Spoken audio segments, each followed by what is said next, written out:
Hello and welcome back to goldstocktrades.com. Today we have a special guest with us, Dusty Nickel, CEO and President of European Uranium Resources. The symbol is EUU and it's traded on the Venture Exchange. Thanks, Dusty, for being here with us today. Oh, thanks for the invitation, Jeb. Well, I was researching your company and I saw that there was the pre-feasibility study on the Kuriskova Project in Slovakia.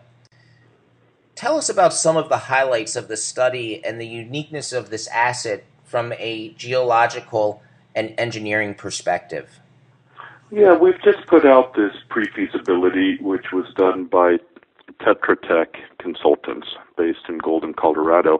We're very excited by the results of this. We already knew before the pre-feasibility that geologically, Kuriskova was one of the highest grade deposits in the world. It has an indicated resource at over 0.55% uranium oxide. The scoping study that we did a few years ago led to encouragement that the project would look good economically. The pre-feasibility study shows that it's just an astounding project. It will be, or it could be, I should say, one of the lowest cost uranium producers in the world. First 4 years of operation will have production costs of just over $16.50 per pound of U3O8. Life of mine, we expect operating costs to average less than $23 per pound. Have an IRR on the project of 31%. Remarkably, a 1.9-year payback out of a 13-year mine life.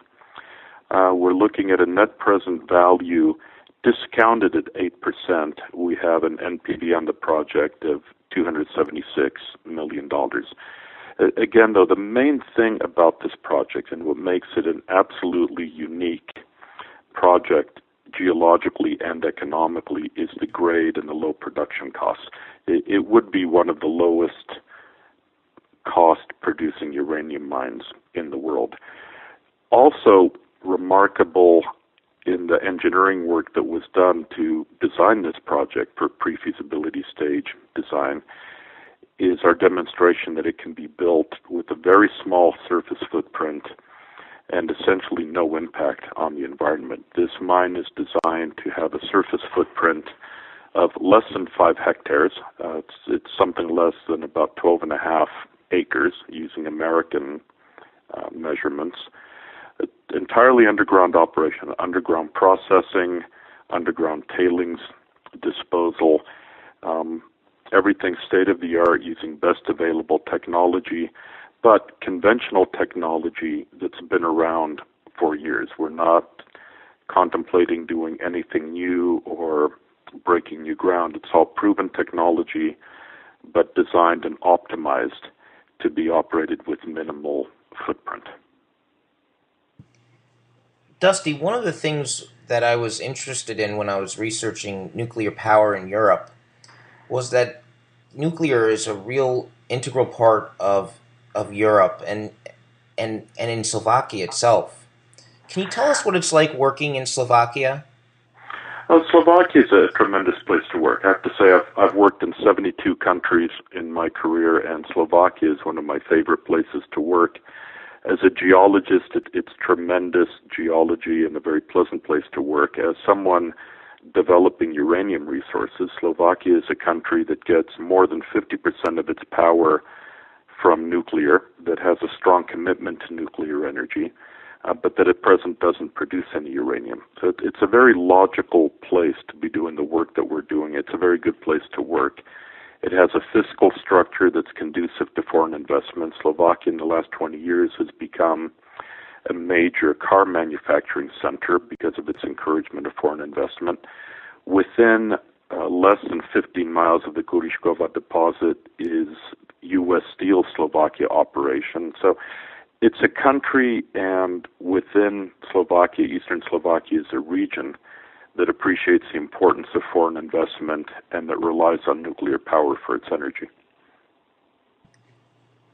So tell us about some of the work that you guys are doing in 2012. Looking at 2012, progressing on a few important directions for Kuriskova. On the deposit itself, we'll continue advancing. Now that we've completed the pre-feasibility study, we've begun work on the feasibility study. The first step of work in that will be drilling for bulk metallurgical samples to optimize the metallurgical flow sheet. We're continuing to collect baseline environmental data in preparation of an environmental impact statement, and we'll be continuing to advance the engineering studies required to refine from pre-feasibility to full feasibility. Within the Kuriskova license, we have exploration targets that we think could add pounds of high-grade resource to our base, and we'll be starting the exploration on those areas. These would all be resources that, if discovered, could be developed through the same Kuriskova infrastructure. We'll also be continuing work in our discussions with Slovak entities to find a way to develop Kuriskova that allows Kuriskova to become part of Slovak's energy policy. The key to understanding this is to realize that, as I said earlier, Slovakia gets more than 50% of its energy from nuclear. At present, it does not produce any uranium. In fact, I'll say parenthetically, Europe, which has 160 nuclear reactors in operation, only has one uranium mine in operation at present. It's in Czech Republic. It's called Dolna Reženka. It produces less than 300 tons of uranium per year and is nearing the end of its mine life.